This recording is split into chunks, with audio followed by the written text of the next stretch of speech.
To give the grits some cheesy flavor and for some extra vitamins and protein, No. We haven't seen any fruit at all, have we? Few more minutes. A really nice complex caramelized base. Then we go If you want to give a complex carcinogenic base. Hey Frugivore, welcome back to Frugivore Diet Channel. So today's video, before I get into it, I saw your comments regarding the new channel that I will be starting.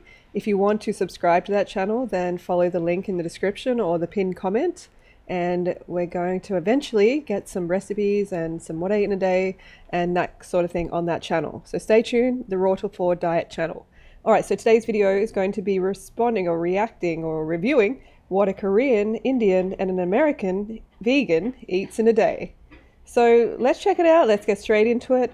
Remember to vote on the video, leave a comment, and yeah, let's see what they eat. Hi everybody, my name is Sorah and I'm super excited to be showing you how I cook veganized Korean food for breakfast, lunch, and dinner. Hi, I'm Kanchan. Today I'm going to show you a vegan day inspired by my childhood in India. Hi, my name is Rachel, and today I'm going to show you how to veganize an American breakfast, lunch, and dinner. For breakfast, I made yachajuk, which is Korean Here we go, vegetable rice pudding. vegetable porridge. First, I started off by putting the pan on medium heat. Oh, so she got a little bit of lamp oil in there, as we see. Spreading some sesame oil around, then added some minced garlic. It's really unnecessary to put the oil in. Really unnecessary. You don't need to do it. A lot of times you can use water or you can use apple juice. Be creative. And mix that in with the oil. And then I added diced carrots and some onions. Next, I added a cup of rice and mixed everything together with my wooden spoon. And then I poured in a generous amount of water into the pan and stirred it around evenly for a few minutes. And yeah, so she's putting in water then, and she could have put in water at the start. And yeah, just something I noticed, it's unnecessary fat lining your bloodstream early on rising. You don't need that to start your day. Added more later. Once the water was boiling, I added in more veggies like chopped zucchini and some chopped mushroom. Not bad. Then added the rest of the water. I kept stirring. The problem here is there isn't a lot of fructose, right? Very minimal, if any. It's a lot of vegetable matter, and it's not, what a frugivore needs. We are fruit-based animals, so we need the fructose. Also, I'm a big believer in sesame seeds, so I like to add more after. Personally, I prefer eating warm, easy food. This is very small. This is very small, and you need a bigger serve. Like if you're starting the day, you want to start the day with a big punch, a big kick of calories of carbohydrates, right? That's something that's very important. More volume. And, the rice is not fantastic for creating big, fluffy bowel movements. In the mornings, so I really enjoy eating yachajuk to start my day. I just saw the bottom. When she was pushing it around, I saw the bottom. That's unacceptable. But okay. For breakfast, I made a spiced or masala chickpea frittata, which is a chickpea frittata, masala, okay. Basically a vegan version of the spiced up omelette I grew up eating in India as a kid. We simply combine a cup of chickpea flour with a cup of water. Okay, so you got the wartime flour.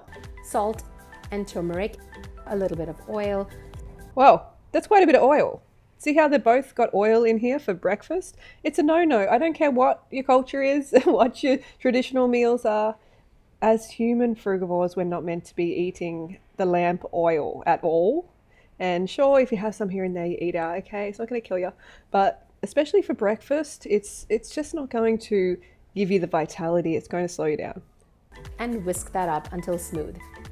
We start by heating oil in a pan, to which we add our sliced shallots or onion. Wow, that is girl, that's a lot of oil, sister. Which we add our sliced. Wow, it's almost deep frying, like shallow frying.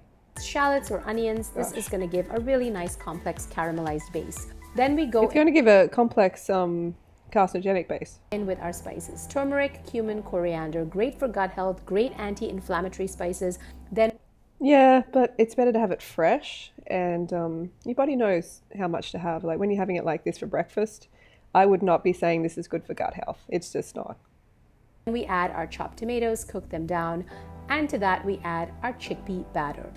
So it's good because it mimics the eggs, right? I get that. I get what she's trying to do, but I'm talking from a health perspective.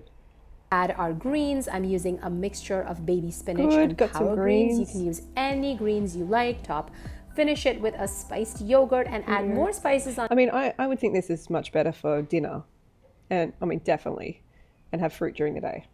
top for digestion boosting goodness and all the flavor. Yes, I like red chili and some heat for breakfast.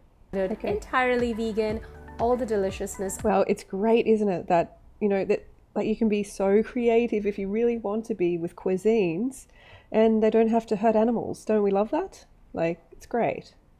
All the love, all the food memories. Good. For breakfast, I made some Oh. cheesy vegan grits. Okay, so we're going straight in on the oil here. We're really going in on the oil.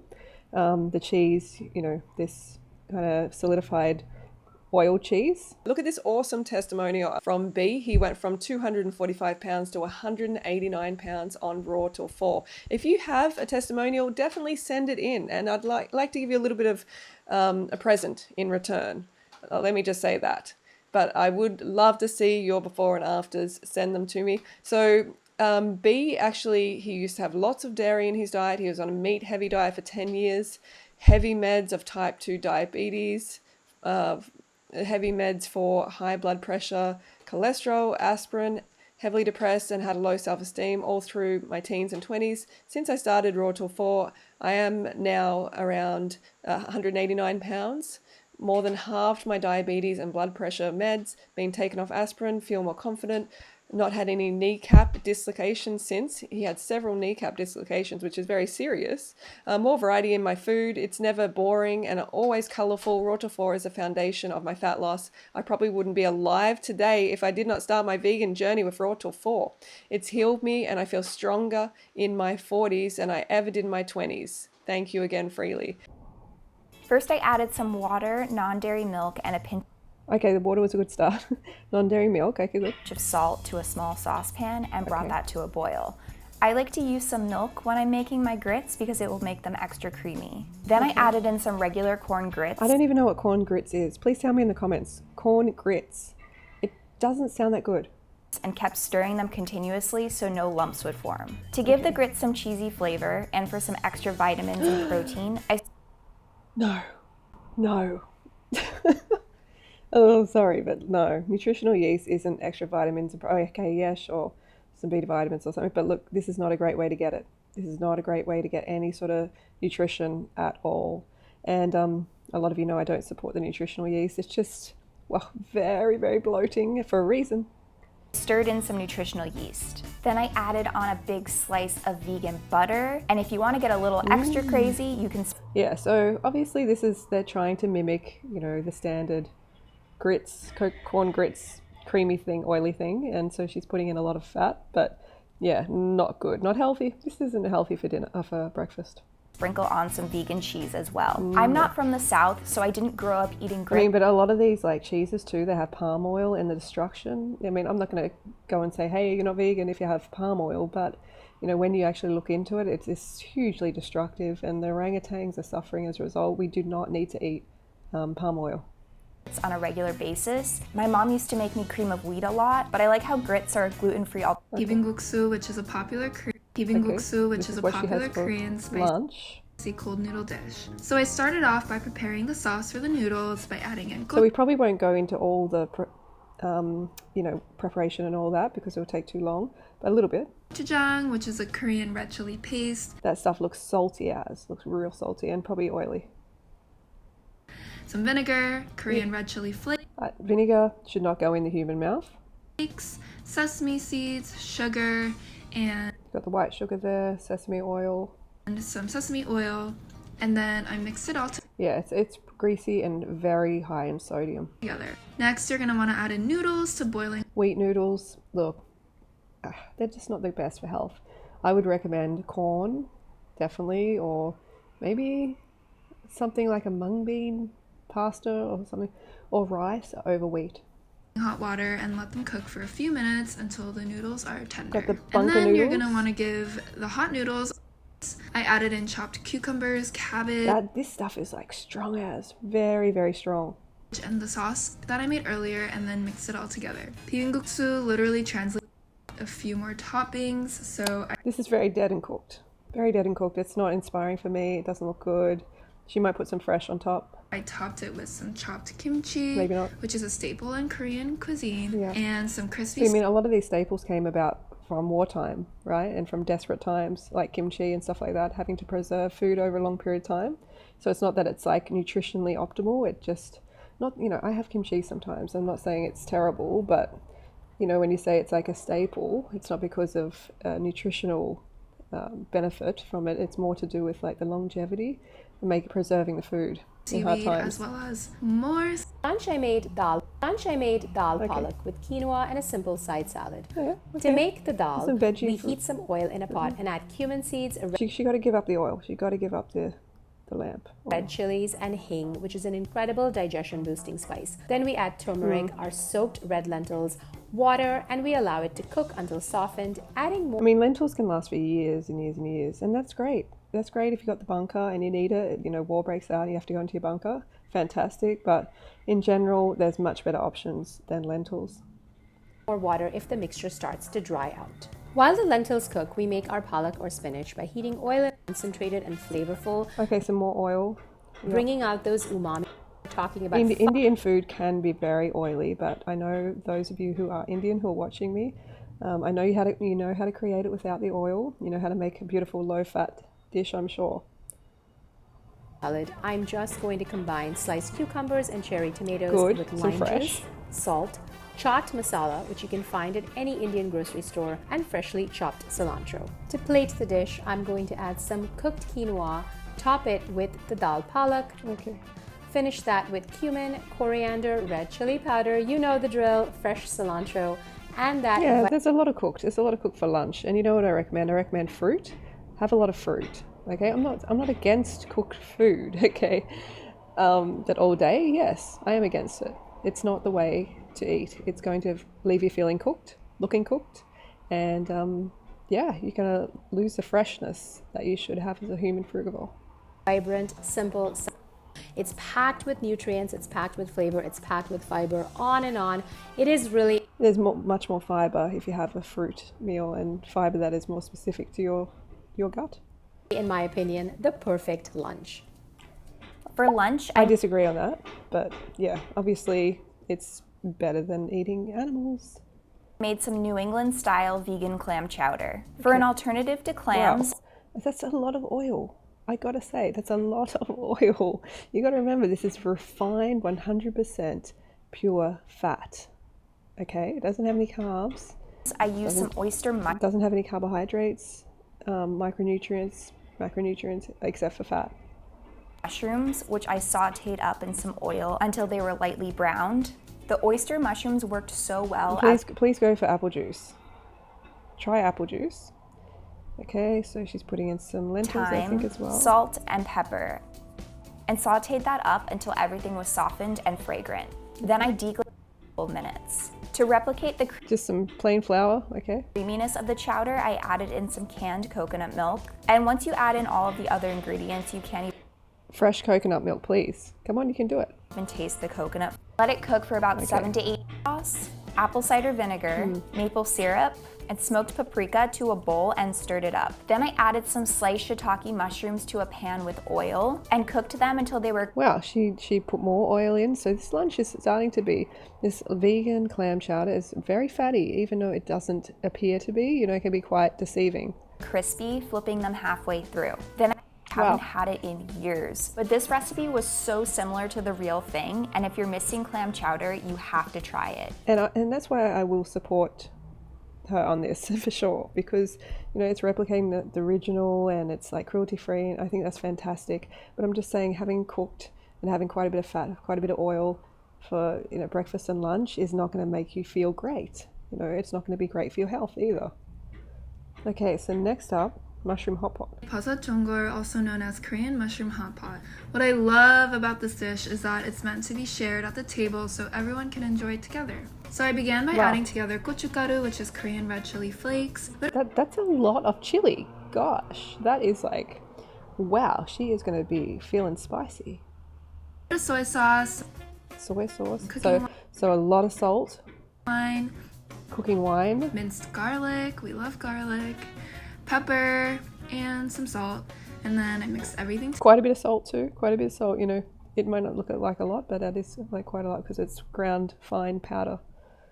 together to make a paste, and I set this aside. Next, I made the vegetable broth by adding water to a pan on high heat, then added dried seaweed, radish, dried mushrooms, and slices of onion.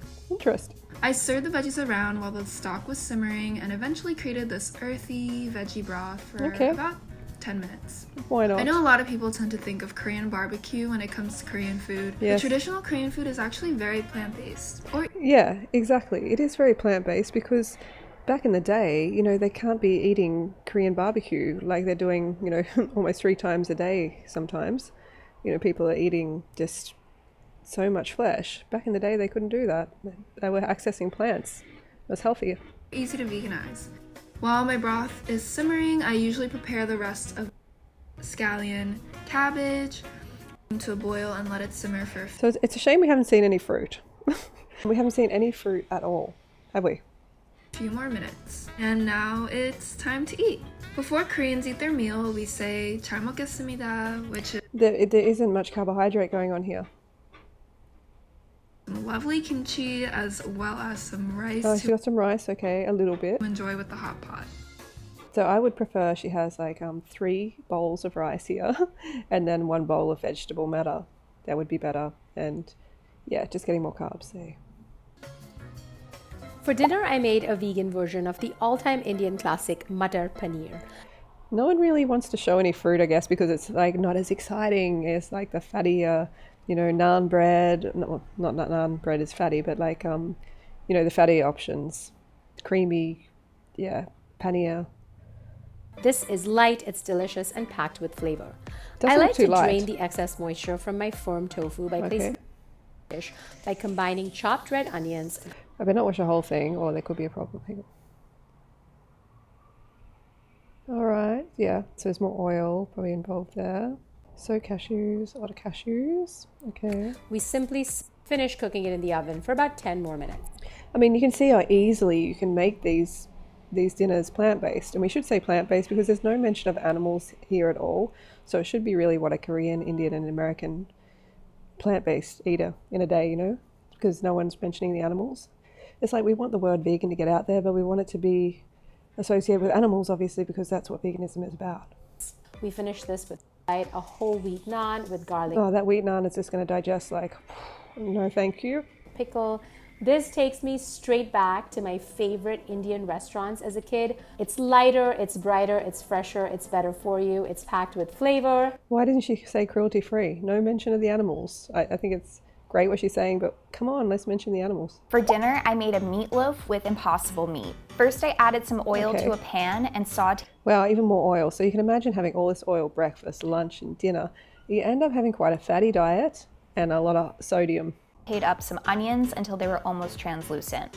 Then I added in some garlic, tomato paste, vegan Worcestershire sauce, definitely saying that wrong, and some Salty, salt, yep. and cooked it for a few more I minutes mean, you definitely don't have to add extra salt when you put Worcestershire sauce in or that tomato paste. until it was fragrant. Then I transferred that to a bowl and added in 2 packets of impossible meat. Oh, Then I added wow. Yeah, you know how I feel about this. At one point I was like kind of promoting it, but now I just realize that this is just not keeping people plant-based anyway, because they end up feeling terrible eating this stuff. It's just so engineered. parsley, breadcrumbs, vegetable broth, salt and pepper. Vegetable broth, so more salt and pepper. Very salty. The Impossible Burger is already full of salt. This is heading for a heart attack right here. And I just got in there with my hands and mixed it up until everything was really well combined. Then for my glaze, I added some ketchup, Dijon mustard. Then I baked it for 50 minutes. Okay. Yeah, well, there you go. That is a great replacement. It is, if you really want to have that, okay. But definitely I wouldn't recommend this as a daily thing. And, you know, people usually eat this kind of thing daily. So I wouldn't replace your old diet with this. It's not going to make you feel great if you're transitioning to veganism or plant-based. But yeah, we saw a lot of oil, we saw a lot of salt, we saw a lot of wartime packet food, flours, a lot of seasoning, a lot of spice, because you need to season and spice things that we're not meant to eat a lot to make them palatable. And we didn't see any fruit. we didn't see any fruit at all. Very sad. Very, very sad. But again, I'm always very happy that there's no animals involved. But I want people to stay on the path long term. And you have to include fruit in your diet if you want to actually feel great and you don't stay on board and stay healthy. That's why I push the fruit so much, because we are fruit eaters and we do best eating a fruit-based diet. So anyway, that's what do you think? Let me know in the comments below. And that's my video for today. And don't forget to go fruit yourself. Join the new channel and I'll talk to you soon.